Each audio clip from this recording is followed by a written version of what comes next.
What's up, it's your boy Rixkie guy, and I'm here with Dreamfiend and my dog Professor Marley. So who are you? So somebody that don't know you, you hear me? Who are you? Explain who you is.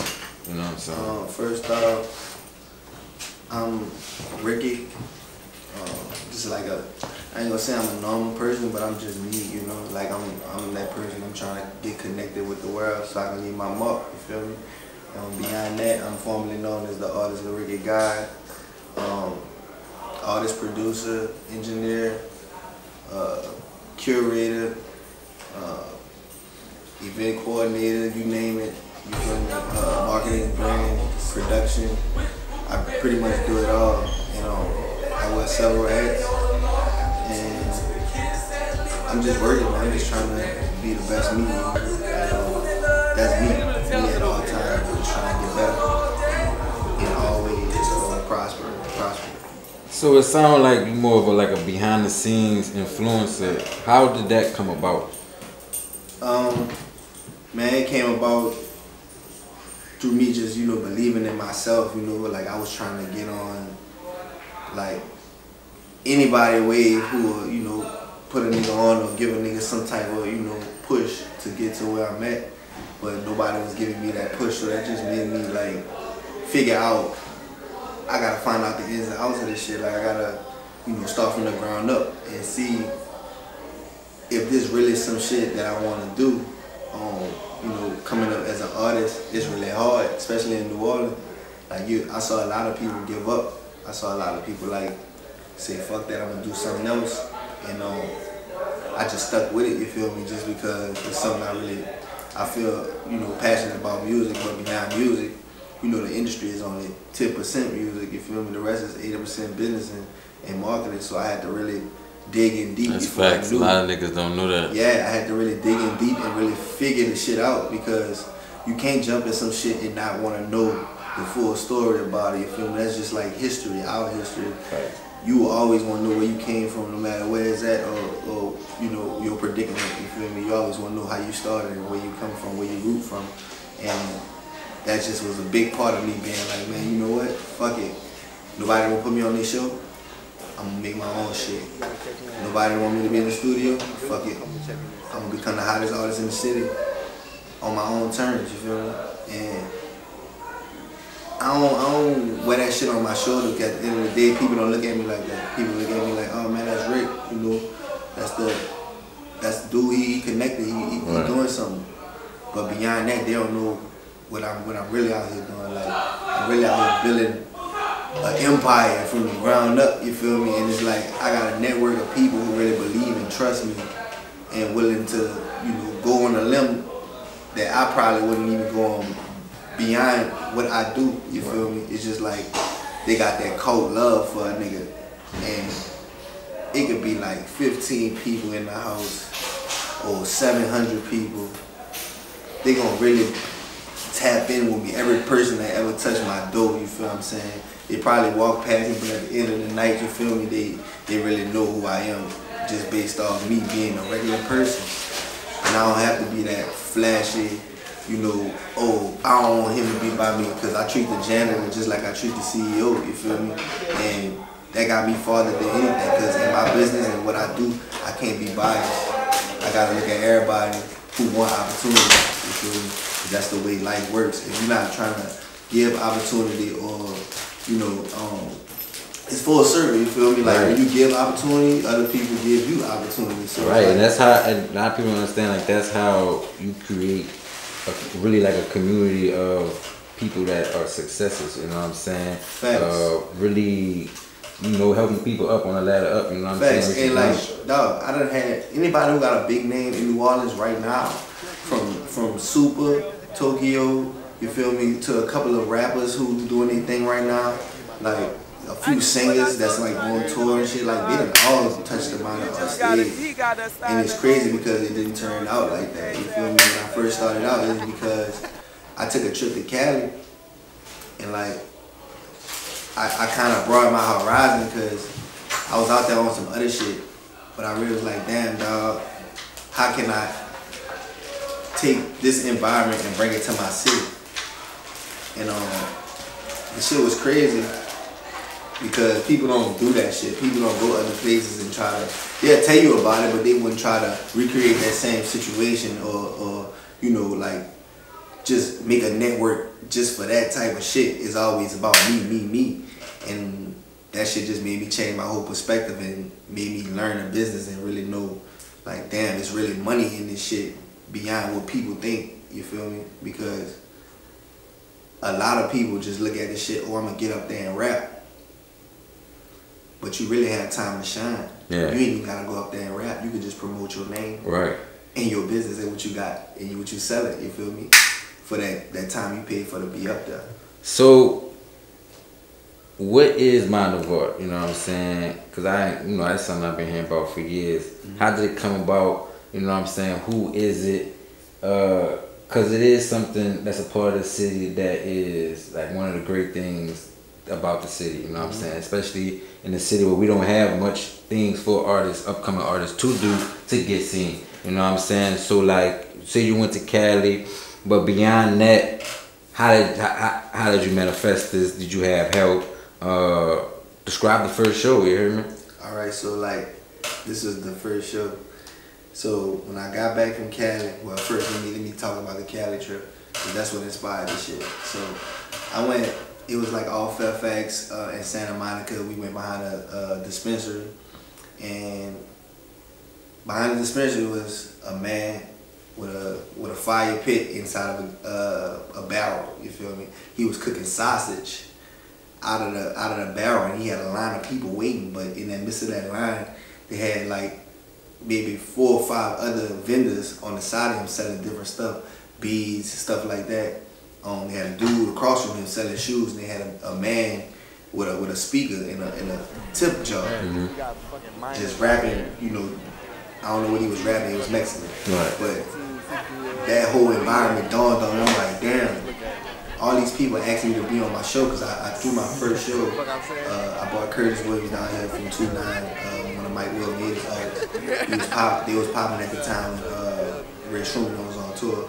I had to... Not to cut you off, it's crazy you said, because I know somebody and they from Cali, and they say like they got events where it's like just freestyle battles, and it's just like different pockets of people doing this and this. Yeah. So yeah, Cali is in cases like that real interactive because it's a mass of people. You know what I'm saying? New Orleans, we more laid back. Most of our people, but they not. You know, they real standoffish, but at the same time, when you get to know somebody in New Orleans, it's all love. So beyond the bouginess, that's what I call it. It's everywhere. But beyond that, in my event, it's none of that. It's all love. Shout out to everybody. Just I had to just take that from that experience. I'm like, damn. People come to my shows all the time and ask, can they do this shit? But I never gave them the opportunity. Speaking that it was my first show that I threw and it was successful, and I was like, damn, I'm gonna go back to the city and I'm gonna do this shit. So when I got back immediately, dog, like immediately when I got back, I'm like, man, I need to just ask people who I fuck with to get on. So I asked Syph. There's a bunch of niggas who really cold with the rapping, like that I fuck with genuinely, and they came through for a nigga. So that like created the production side of the show. And my manager at the time, he had laced me with the lights and the smoke machine. That was just for my production, but I was like, you know, we might as well use it to enhance the show. So that got done. I think that's dope that y'all actually thought it'd come with like lights and shit. I ain't been to show where it's just nothing. Nothing.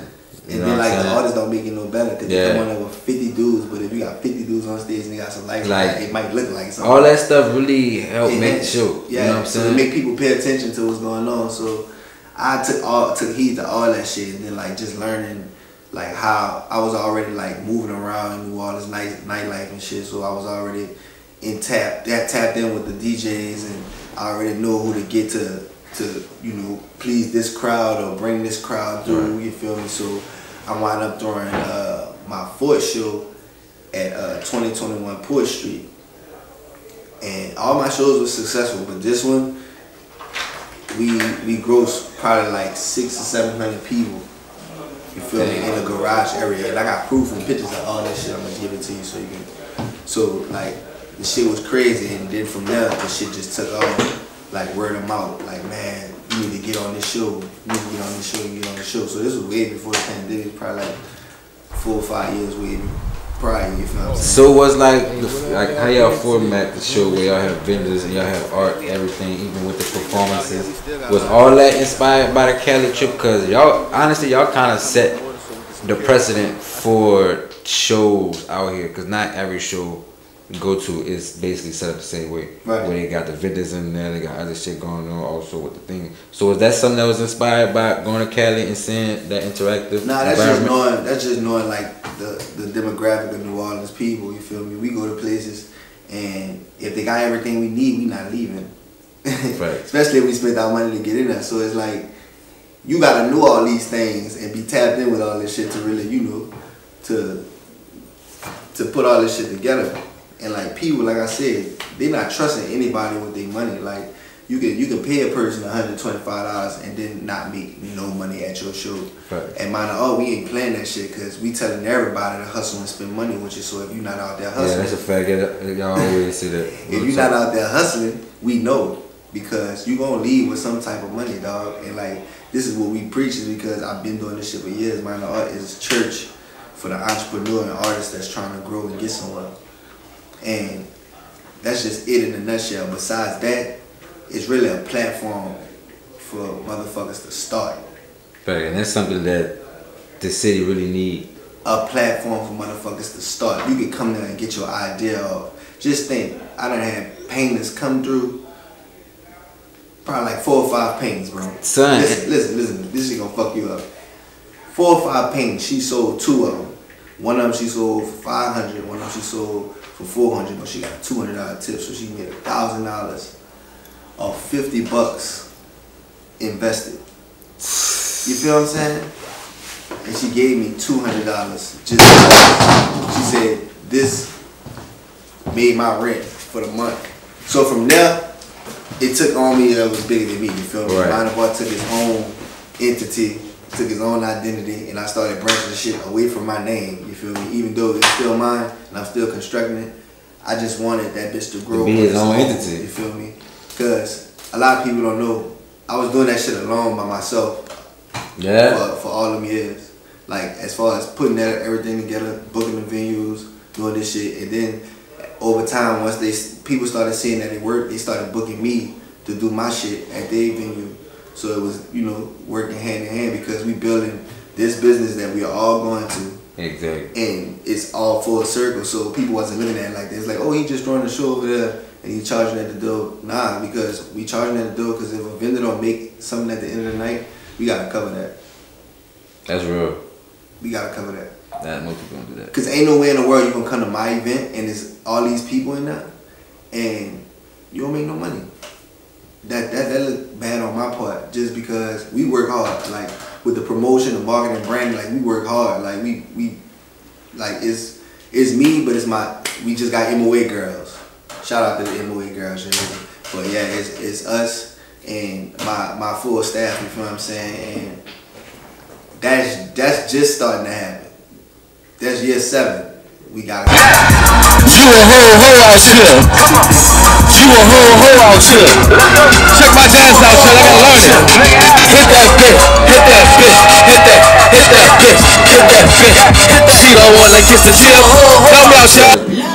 For people who in that, you talk really, you know what I'm saying, they don't have connections, you know what I'm saying, they not getting the support. Like, what advice do you got for people like that to just keep push, like just to push through? You get what you get what you can get. Like simple as that. Like at the end of the day, you gotta create this shit for your own. Like you gotta manifest this shit for yourself. You never gonna be happy if you doing this shit for somebody else. I'm sorry. So if you're not in this shit for the right reasons, like knowing that you gotta build your own network and shit, all this shit come with it. Like people don't know that shit. All this shit come with it. Ain't nobody just gonna put you on their show just based off you rapping good. You feel me? Like some people might shy away from that because you rap so good. You might outshine the people that they got on their shit. So that you gotta keep all that shit in mind, and then just while you building your own shit, just stay humble. You feel me? Like it's all about networking because you never know who might like your shit and pass your shit on to somebody that might blow your shit up. And like I haven't really been I never really performed that amount of art. Like, never. Right. You feel me? So that lets you know where my mind at with that shit. Like, and it's like, it's been crazy because we never had a show that wasn't booked or had a crowd. Like, even in the pandemic, bro, like, shit crazy, like. Yeah, bro, because that's something, like I said, that's something the city really need. Talking about Cali, New York, Atlanta. They have, like, even Chicago, like, most people don't know, like, Lil Herb, G Herbo, Juice, fucking Chance. All these motherfuckers was going to the same poetry club, you know what I'm saying? And just as open mic night, you know what I'm saying? And that's how niggas was really cultivating they knowing like the style they gotta work with. Yep. The city don't really got nothing like that, but that's really like a crucial part of the game. Yep. So that's why I feel like Mind of Art is definitely like a critical part of this shit in the city, you know what I'm saying? Man, we like the we mass, like we I saw this page go from 120 followers, all my friends, to people I don't even know. So I gotta be careful and watch what I post. Mm-hmm. You know? And then like at the end of the day, like we got the city watching us, we got the mail watching us, we got a lot of other people watching us from other platforms. And like we can't let nobody down because we like the foundation. Like you come to Mind of Art, either you starting or you trying to spread your word. You feel me? So it's like it work hand in hand, dog. I ain't gonna even lie, cause if it wasn't for Mind of Art, my name in music probably wouldn't even be as relevant as it is, even beyond the shit that I did in music, you feel me? It's just that niggas know I'm for the culture, like, with everything. And I ain't like out here trying to get rich off nobody. If that was the case, I'd have been rich. I've been doing this shit for 6 years. You feel me? I had a job all through them years. This is like the only year that I haven't been working like another job where I'm fucking with this shit, and it's been a blessing to even provide a platform for people to come through. And I ain't even think this shit was gonna get as big as it got, but it's just all love. You gotta trust the process. And it's just the genuineness of the whole thing. You feel me? Because it's not even attached to my name. People walk clean past me, not even knowing that this was my event, and I'm perfectly fine with that because I rather them have a nice time and enjoy Mind of Art instead of saying, "Oh, Ricky threw this event." How long have you been rapping? Like rapping my own shit, writing my own shit. Cause I used to steal nigga shit. So what you mean? Explain. Like nigga, when I was in high school, I used to rap this same verse. Oh, I used to rap the same verse to niggas because I knew it by heart, and it was cold and nobody knew where it came from. Like, niggas, no, look, I called Gus. They had a nigga named E. He rapped. I think he still rap called Rockstar or some shit. You know E? Yeah. So like me and E played for some fucking punk together, but besides that, like them niggas used to have like rap battles, you know, in the courtyard at 3-5. He was one of the first like local rappers that really was doing some shit. Yeah. And like I walk in the circuit, you hear me, I bust that shit and I say it different every time, so nigga be like, man, this nigga really spitting like nigga don't know they ain't even my shit. Like I'm rapping, I can spit the shit off and say, you may not know me, but I'm an underground hit man. Duct tape and any race is just a part of my plan. I kidnap your man, throw him in the back of the van, put some holes in his temple. Now you can't understand. We play this game raw. I spit anything goes. I'm busting with 50 rounds. So this nigga that still had this shit. Throw him in the bag of the rolls. You got dirty having revenge, bitch. You asking for more. Ain't no nigga out here gonna try to test this dude like. Man, who that is? Man, that sound like some fucking. Tools. I pop these fools. Like, come up and drop these fools. Like it's a game. I smoke you like a box of cools. Like a number 2 pencil, nigga. And I will erase you like Christmas lights on the front porch. I duct tape it like a rake and a shovel, nigga. I scrape you. I eliminate you bitches like the Pistons did the Lakers. So every time I did that shit, everybody went crazy. You hear me? I just walk off. Look, niggas would go dumb. You hear me? That let you know. That's off that fucking it was that first Young Money mixtape and that ball. They ran all them old beats. Boy, you got what I want. He the first nigga come on that bitch. You hear me? But he's spitting. Mm-hmm. You hear me? Man, I took that shit. I learned. That's how I learned how to deliver. Right. I'm about to say you repeating that shit. Cause just how like y'all was listening to that shit. I could use that shit in the whole battle rap. I could hit a nigga You may not know me, but I'm an underground hit man. And look, as you rapping it, I'm thinking, I was like, man, that sound like some fucking battle rap type. You hear me? It's all about deliverance. And like, I'm doing that shit. I'm sticking with this shit every time, brother. Look, I'm not missing. Every time I do it, I'm walking out the crowd. So that's why I asked, like, nigga, like so far, like doing that shit. So nobody ever caught it? Nobody don't know what that shit is, man. That's how you know niggas gonna be real fans of niggas. Cause nigga, I'd immediately say, man, that's Young Money Volume 1. Me being a stupid nigga, he like. So when you when did you realize, like, you know what I'm saying, that you wanted to really? I was doing this shit secretly. I ain't gonna even lie. I was doing this shit secretly. Like I was just like, you know, the same shit I joke around on the bus with, cause I used to ball. You hear me? So I'd be on the bus. You know, they had these little chances. Niggas start rapping and shit. I'd do that shit, and them niggas would be like, oh, that shit was tight, boy. And like I'd be like, yeah, not, you know, keeping mental notes of this shit. At the same time, I was in a band and all that shit growing up. My dad, fucking DJ, he fucking was the first. Band you was in? 3-5 McMahon. I was a drum major at McMahon. Alright, you the third nigga engineer that was in the band. Nah, for real.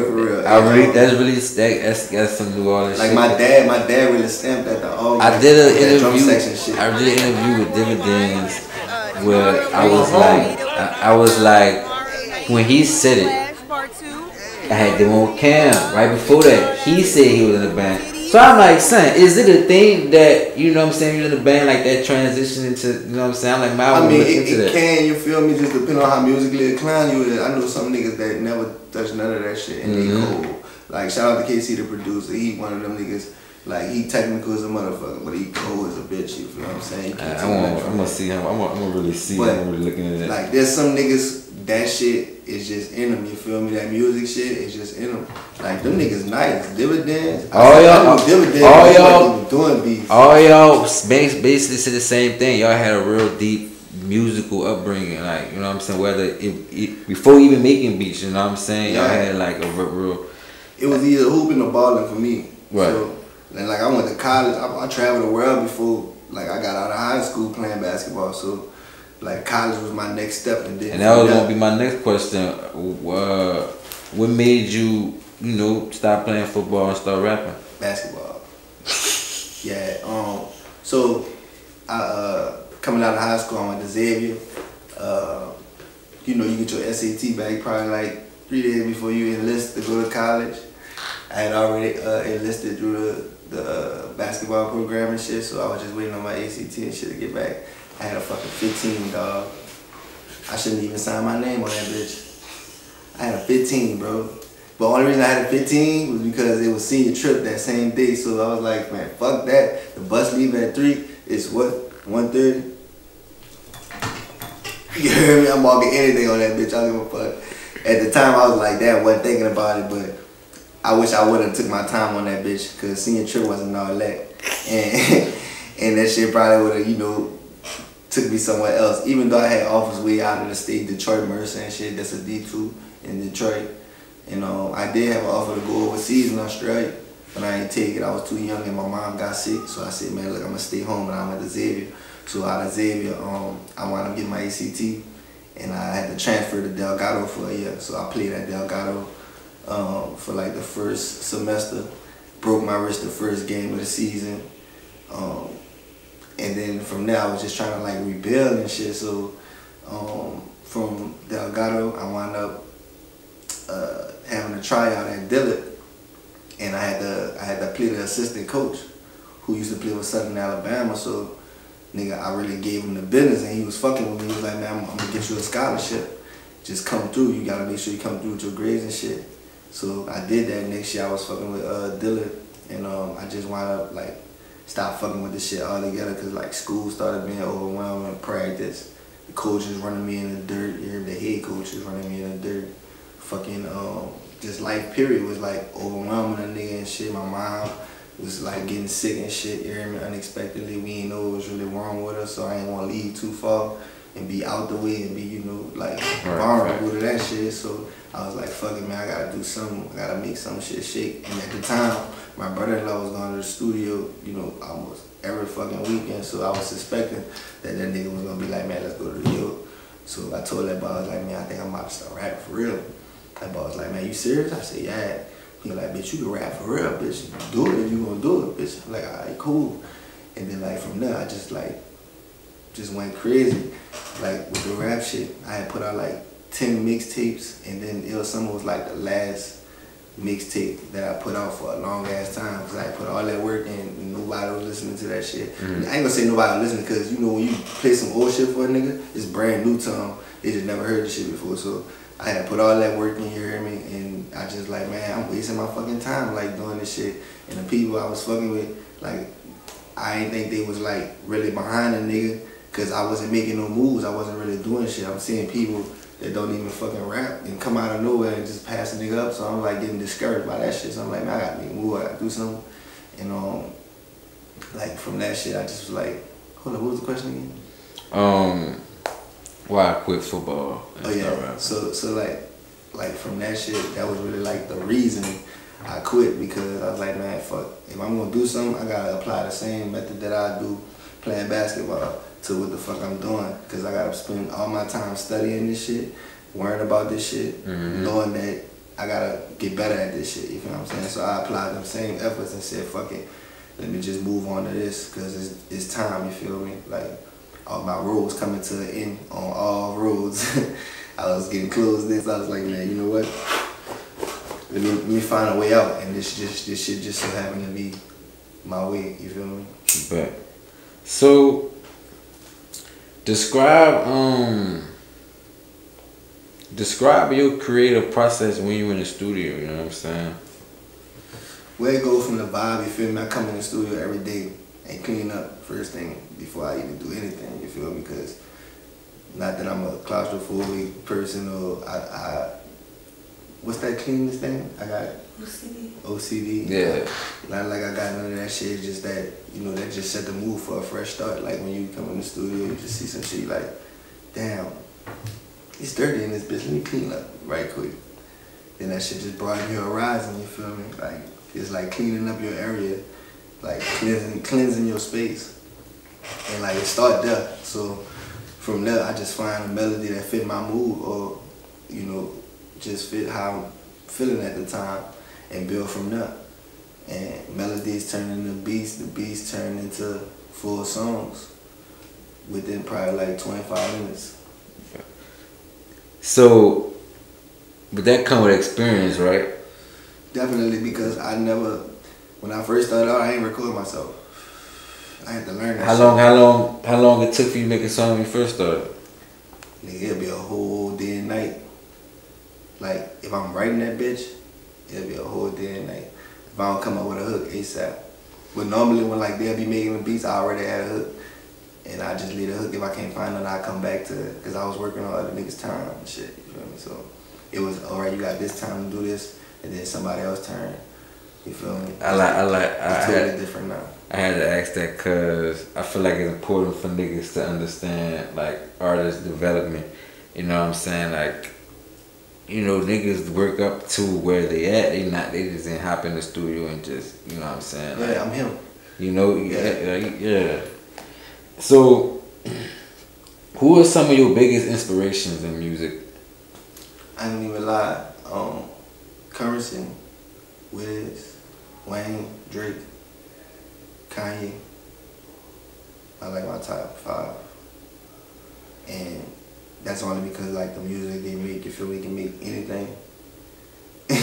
And the shit vibe, like it vibe out.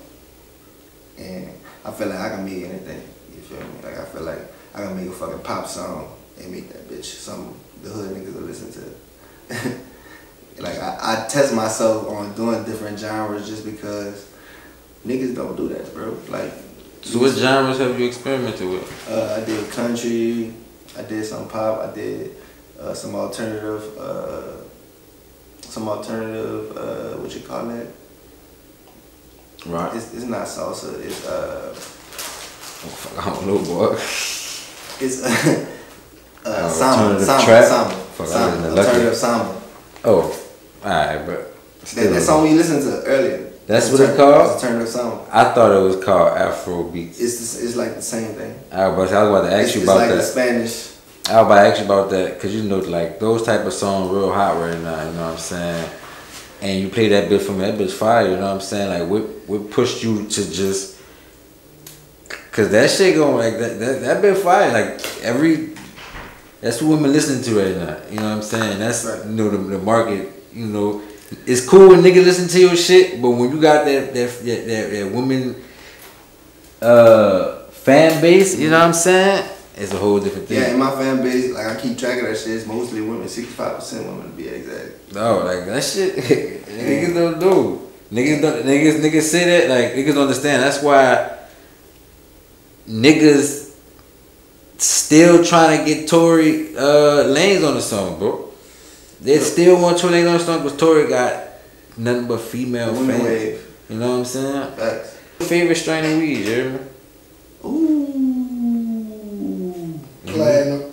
Stop it. And Man, stop it. I had to say, I ain't gonna never switch this. I got two. But my main one is that Tange. Anything Tange, that could be a mid Tange. And it's crazy, son. That's gas. My brother got something right now. Got some from. I just got some. From the mid to the top strain of the Tange strain. Awesome. You heard me? I love oranges. I love tangerines. When I hit that shit, it just made me want to keep smoking. Besides that, they got some Gelato 33. It's purple base. I like a lot of purple shit that just makes Alright, so you trying to really smoke. So answer this question for me. Yeah. What's Zaza? Zaza is exclusive, high top shelf. Alright, cool. Fucking mid. People don't know that Zaza really not even the real strain. It's just exotic. People be like, man, this is some Zaza. He told me it was some Zaza. I'm like, what? Nigga, that means some top shelf. Niggas be having that shit and be bubble. They don't even know if they smoking. Street. Nigga tell you, look, nigga say, man, I got some P98. You see it, man, bro. Nigga say I got some P98. You not knowing what you smoking. Street plat. Stupid ass. That's a different name for bubble. Nigga tell you platinum, that's another name. Platinum OG. Boom. There's some nigga that say bubble. Son, bubble got like 60 names. But no cap. No, Mario just said this shit a couple of weeks ago. Niggas like, man, niggas gotta sell some different weed. Like, niggas be having bubble. That's why when I call my nigga, he come in like a medicine man. He coming through all type of shit. I'm about to say, nigga, a real smoker. You know what I'm saying? He know what I want. So I ain't gotta really, pick. He come in like, yeah, I got this, but I know this is what you want. So yeah, you gotta be specific about that shit, cause you gotta know what you smoking at the end of the day. You feel me? We already smoking the bad shit out the wood. My only emo will tell you. Yeah. I rolled up a backwood quick as he'd try to slap it out my hand. Yeah. So he know it's top shelf in that bitch, but he just know, You definitely gotta know how to smoke, man. But I love this shit. I ain't gonna change. They like to cut one of my lungs out, open that bitch and repair it. Before I start smoking these bitches. Boy, what do you think has held the city back despite being home to like one of the greatest rappers of all time? Camaraderie. People be blaming that shit on like, oh man, if Cash Money and No Limit would have stayed, we would have built them. People would already had this shit built and already got people in place for that shit. It's called industry plants. You feel what I'm saying? They grow this shit. They got a tree. You feel me? If we had our own camaraderie, like people trying to build that shit, but it's just that little situation happening, motherfucker just get discouraged. Like, people let a lot of shit discourage them in the city because we small and they feel like a lot of shit should just, happen. But that shit don't happen like that. You feel me? You gotta build that shit over time. Cash Money wasn't always millionaires. You feel me? They used to call themselves millionaires before they even knew that shit was even happening. You feel me? It's the camaraderie that made niggas want to be like them. Everybody wanted to be a high boy. Everybody wanted to be a No Limit boy at one point, cause they both was on top of the game at two different periods. So niggas be blaming it on that. I blame it on them. At the end of the day, if you got a fan base, I got a fan base, he got a fan base, and we all pulling in all these people, how they not gonna see us? Right. But instead of that, they looking at dollar signs. They looking at, oh, well, if I do a show with them, I know I'm gonna have to pay them because they gonna bring people. And instead of embracing that shit, like, all right, let's get this bag together, they just gonna do it on their own. That's why a lot of people, you know, that's why I'm not biased with my shit. You feel me? I'm not biased. Like, if you want, you gotta put yourself on, and that's just simple as that. Right. Like, people ain't gonna give it to you. Nobody ain't gonna give it to you. One of the things I be tell people not gonna fuck with you until you Out of here. like, not even that, until you fuck with yourself so much that it's like, I gotta, like, this motherfucker, he know he going here, so I gotta pay attention. This is not my awakening, you hear me? South by Southwest 2016, I was going with Pell. Pell was going to all these different stages, and he introduced me to these people, and like, that shit just changed my way of like looking at the game as, oh, I need to be on stage. Like that I mean, you said, oh, there's more value like being on the sideline constructing it than, you know, being a part of it. Not saying that it's bad being a part of it, it's just whatever you make it, you feel me? That's just what I wanted out of it. And I just took that experience from 2016 because I went to jail that same year doing some crazy shit, but I went to jail in Austin, Texas right after doing all this positive shit that was building my career and would confine me to probation.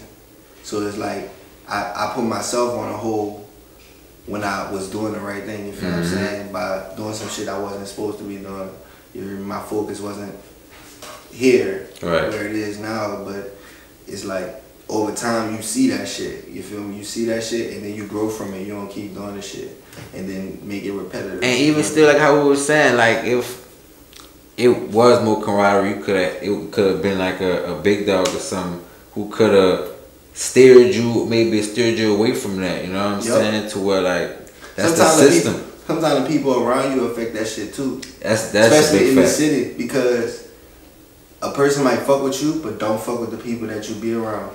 Or they might fuck with the people you be around but don't fuck with you. Yeah. Initially. And that kind of fuck everything up because they like, oh, I don't know dude like that, or you know, instead of just like, oh, what's up, bro, or trying to get to know a nigga, or it's just some personal shit they be having going on in the city, and it's just, that's what stopped it too, because everybody everybody won't be somebody look up to. You feel what I'm saying? Which ain't bad. At the end of the day, you gotta look up to people that fit you in your lifestyle. Like if that's what you trying to do, if you trying to have a big ass network, you gotta fuck with everybody. You feel what I'm saying? You gonna have people that let you down, and that's just by letting people hang themselves. You don't have to put that much weight on your brain to be like, oh man, I wonder if they gonna come through. Because motherfuckers who really fuck with you, they gonna come through no matter if I'm doing the and that's something I realized on you, bro. You feel what I'm saying? Man, whoever listens to this, that's a major thing. They gonna fuck with you, and it's like don't wait for no nigga. You can't. You feel me? And that was my problem before. Like I always was like, man, I want to shoot a video today. Nigga waiting on a nigga. Oh man, we got to shoot it next Thursday. Oh man, fuck that. I'm in the mood to shoot it right now because I got an idea in my head. You feel what I'm saying? So like I was always getting told, oh man, nah, you can't record your own music. Nah, we gonna get somebody to do that shit. And instead of niggas investing that money into me, like in what I do or helping me educate myself, they rather put that weight on somebody else when that's the industry. You feel what I'm saying? If you would just, like, that's what I'm saying, go back to me knowing the game, because without me knowing it, I wouldn't know what I want out of it, you feel what I'm saying? And why would I cut somebody a check when I could do all this shit myself? I just need to know how, you feel me? And motherfucker, that's why they say people will shy you away from educating yourself if you let them. A lot of people would. You always, even if you don't, I advise anybody, dog, even if you don't do the shit, do your research on it, and if you feel like you can do the shit, do the shit. You feel what I'm saying? Because I was told I couldn't shoot a whole video for myself. I shot a video and that bitch made a big ass impact. Everybody in the city fuck with that shit. And I'm dressed like, you see the video, you probably don't even think you know me in Louisiana, but you probably don't think, you know, this time period. You feel what I'm saying? Because how we shot it. And nigga be like, man, how you shot the video being around? Because I had somebody that knew what the fuck I want from him, and he made this shit happen. I took it and edited the shit. Simple as that. Like, instead of niggas making it difficult, if I would have got my video shot by anybody else, they could have just sent me the footage. Simple as that. Like, niggas will shy you away from doing what you want to do, and that's why you can't wait on nobody. Sometimes it's bad for you to wait on people because they harness your process. Facts. They might not see your vision. Yup. It's your boy Lil Rixkie, God, you heard me, and I'm locked in with your boy Professor Drake. And you know we about to get it in Minor Art this Friday. Make sure y'all tap in. Well, actually tomorrow. So we're gonna show y'all some more shit in a few. So y'all just stay tuned and lock in with my dog Professor Drake, because we got this shit on lock, you heard me? From the year 2022, 2099, you heard me? That's a bet. I'm a real one. I only fuck with the real ones, you heard me? Cut the camera off for a nigga try to walk up or something.